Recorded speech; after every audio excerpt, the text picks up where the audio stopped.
एक महिला ने जब आत्महत्या करने वाली अपनी सहेली को कपड़े पहनाने की कोशिश की तो उसने हैरानी से देखा कि हमेशा सीधी सादी दिखने वाली उसकी सहेली ने अपनी छाती पर आंख के जैसा एक टैटू गुदवा रखा था।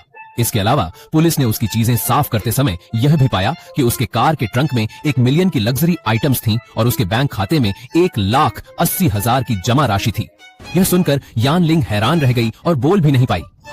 क्या आप वास्तव में जैन लेई को जानते हैं? लेकिन असली बात यह है कि जैन लेई ने आत्महत्या करने से पहले अपने दोस्त को फोन किया था, लेकिन उसी समय यान लिंग का एक छात्र ली चांगनिंग जैसे किसी आत्मा के प्रभाव में स्कूल में मशाल लेकर गड़बड़ी कर रहा था। इस वजह से यान लिंग फोन नहीं उठा पाई। यह घटनाक्रम देखकर यान लिंग तुरंत नीचे भागी, पर ली चांगनिंग ने अजीबोगरीब बातें बोलनी शुरू कर दी। मुझे जरूरी है, मुझे आगे बढ़ना होगा ताकि तुम्हें खुशी आ जाए। हाँ, कुछ कहो मुझसे। आओ, क्या तुम अभी डरे हुए हो? आओ। चेंग लिंग और यान लिंग ने मौके का फायदा उठाकर मशाल गिरा दी और बाकी सभी ने तुरंत फायर एक्सटिंग्विशर से आग बुझाई। इस तरह यान लिंग ने इस नाटक को खत्म कर दिया। इसके बाद वे ली चांगनिंग को अस्पताल ले गए। मैं उनका कक्षा शिक्षक हूँ। हाँ, मैं हूँ। हाँ, हमारे डिपार्टमेंट की सचिव भी हूँ। क्या यह बच्चा मानसिक रूप से कुछ परेशान है? यह गंभीर है क्या? तो आप कह रहे हैं कि उसके ग्रेजुएशन प्रोजेक्ट की अनुमति रद्द हो गई, मतलब वह स्नातक नहीं कर सकता। क्या यह सच है?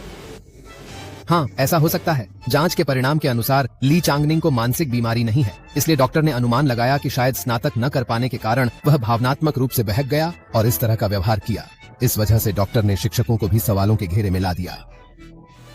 मैं कैसा शिक्षक हूँ? मुझे यह किसी को साबित करने की जरूरत नहीं। इतना कहते ही यान लिंग जाने लगी, लेकिन डॉक्टर लुओ लियांग ने उन्हें रोक लिया। यान लिंग ने सोचा कि वह उन्हें कोई बड़ी बात समझाने वाले हैं, पर लुओ लियांग केवल उनकी चोट का इलाज करना चाहते थे, जो उन्हें मशाल छीनते समय जल जाने से लगी थी।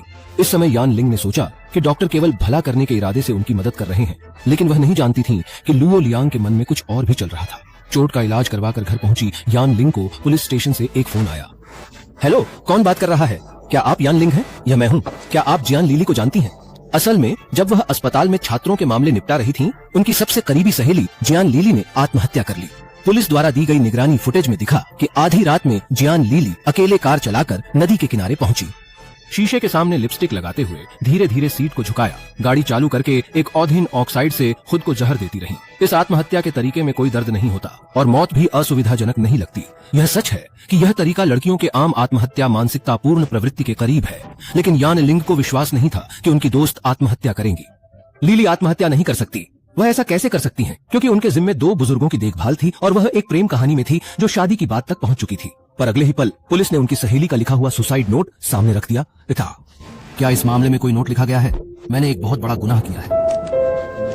जीवन शक्ति का उपयोग कर इसे सुधारो और अगले जन्म में आपको सब लौटाऊंगी।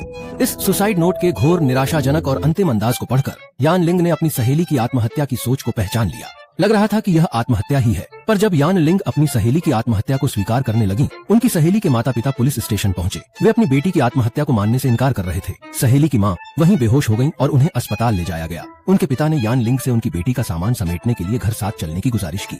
इसके बाद वे जियान लीली के घर जाने के लिए निकले और उनकी प्रेम कहानी के साथी शिया यी को फोन किया, पर पाया कि उनका फोन बंद था। तभी यान लिंग को सहेली द्वारा पहले बताई गई बातें याद आने लगी।